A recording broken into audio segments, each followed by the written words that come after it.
लक्ष्मणपुर पहुंचने तक किसी ने कोई बात नहीं की। राजवीर ने भी उन्हें छेड़ना सही नहीं समझा। वैसे भी उसका दिमाग आज की घटनाओं के बारे में तेजी से सोच रहा था। ताहिर और रश्मि को महल के गेट पर छोड़कर जब वो अंदर जा रहा था तभी उसने वो फुसफुसाहट सुनी थी, मगर उसका दिल ये मानने को तैयार नहीं था कि वो किसी चुड़ैल की आवाज थी। राजवीर को यकीन था कि इसके पीछे किसी इंसानी दिमाग का खेल था। भूत चुड़ैल में तो उसे वैसे भी यकीन नहीं था, लेकिन अगर कोई इंसान ऐसा कर रहा था तो इसकी सिर्फ यही वजह समझ में आती थी कि कोई उस महल के बारे में लोगों में डर पैदा कर रहा है ताकि लोग महल के नजदीक न आए। महल से लोगों को डरा कर भगाने का मतलब यहाँ कुछ तो ऐसा था जिसकी पर्देदारी थी। इसके साथ ही राजवीर ने महल के दाहिनी तरफ की दीवार के पास किसी जानवर के पंजों के निशान भी पाए थे जो भेड़ियों के ही हो सकते थे। जब उसने रश्मि के चीखने की आवाज सुनी थी तो वो भागता हुआ महल के गेट की तरफ आया था और एक भेड़िए को ताहिर और रश्मि की तरफ बढ़ते देख उसने अपनी पिस्टल उस पे तान ली थी। तभी जंगल की तरफ से किसी भेड़िए की आवाज सुनाई दी थी और राजवीर के होठों पर मुस्कुराहट आ गई थी। Welcome to Rana palace, Rajveer ने मुस्कुराकर कहा था। थोड़ी देर बाद राजवीर की जीप लक्ष्मणपुर में दाखिल हो रही थी। लक्ष्मणपुर पहाड़ों के दामन में बसा हुआ एक खूबसूरत गांव था। गांव के चारों तरफ ऊंचे ऊंचे पेड़ों का जंगल था। कहीं कहीं जंगल इतना घना था कि दिन के वक्त भी सूरज की किरणें जमीन तक नहीं पहुंच पाती थीं। रघु काका की हवेली गांव के बीच में लगभग 4000 स्क्वायर फीट में बनी हुई शानदार हवेली थी। राजवीर का बचपन यहाँ बीता था। क्यों भाई, तुम लोगों को सांप सूंघ गया है क्या? राजवीर ने रश्मि और ताहिर से पूछा। रश्मि से पूछो, भेड़िए से मिलकर कैसा लगा? ताहिर ने रश्मि को छेड़ा और राजवीर को हंसी आ गई। रश्मि ने गर्दन घुमाकर राजवीर को देखा। यार मुझे शौक लग गया है, ऐसा कुछ हकीकत में कैसे हो सकता है? रश्मि ने हैरत से कहा। अगर ये सारी बात किसी और के साथ में हुई होती और वो मुझे बताता तो मैं कभी यकीन नहीं करती। इसकी फिक्र न करो, हम यहाँ घूमने आए हैं, राजवीर ने समझाया। और इतना एडवेंचर हमेशा कहाँ मिलता है? ओ भाई एडवेंचर छोड़ो, अगर उस भेड़िए ने हमला कर दिया होता तो? ताहिर ने पूछा। क्या होता? उस भेड़िए को खाना मिल जाता और बस, राजवीर ने हंसते हुए कहा। अच्छा तो तुम हमें यहाँ भेड़िया का खुराक बनाने लाए हो? रश्मि ने नाराजगी से कहा। सच्ची इतना नरम और नाजुक मांस भेड़िए ने कभी ना खाया होगा, राजवीर तंग करने पे लगा था। रश्मि ने राजवीर को घूर कर देखा। वैसे गाइज, इस सब का पता न चले रघु काका को, नहीं तो वो परेशान होंगे, राजवीर ने कहा। इतना हमें भी समझ आता है, रश्मि खार खाए बैठी थी, गुर्रा कर बोली और ताहिर और राजवीर की हंसी निकल गई। जीप रघु काका के बंगले के गेट में एंटर हो रही थी।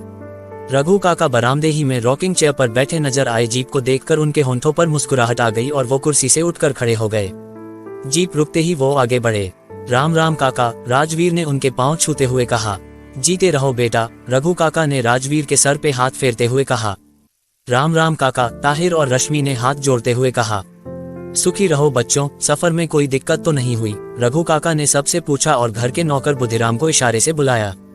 नहीं काका, कोई दिक्कत नहीं हुई, राजवीर ने जीप का बूट खोलते हुए कहा। बुधिराम ने सबका सामान निकालना शुरू किया। आओ बेटा अंदर चलें, रघु काका ने तीनों से कहा। बुधिराम साहब और मैडम का सामान उनके रूम में पहुंचा दो और रमेश से चाय नाश्ते का बोल दो, रघु काका ने बुधिराम से कहा। चारों लोग बंगले के ड्राइंग रूम की तरफ बढ़े। और बेटा राजवीर, तुम्हारे पापा और मम्मी ठीक हैं? लंदन से कब आएंगे? रघु काका ने राजवीर की पीठ पर हाथ रखते हुए पूछा।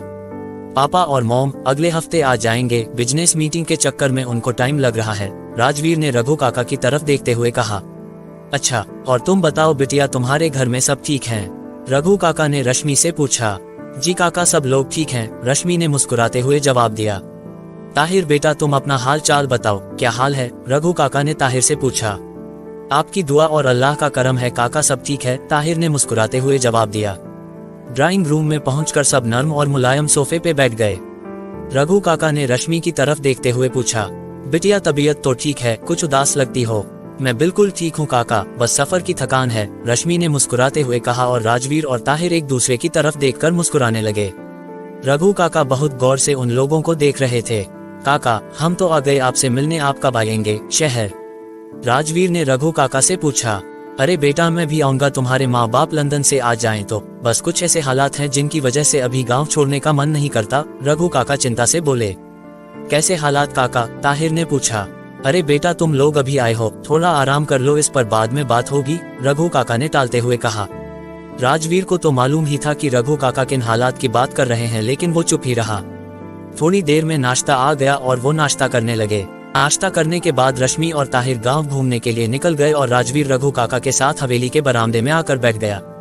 काका, मुझे बहुत उत्सुकता हो रही है कि आपने जिस गांव वाले के बारे में बताया था उसके साथ क्या हुआ? राजवीर ने रघु काका से पूछा।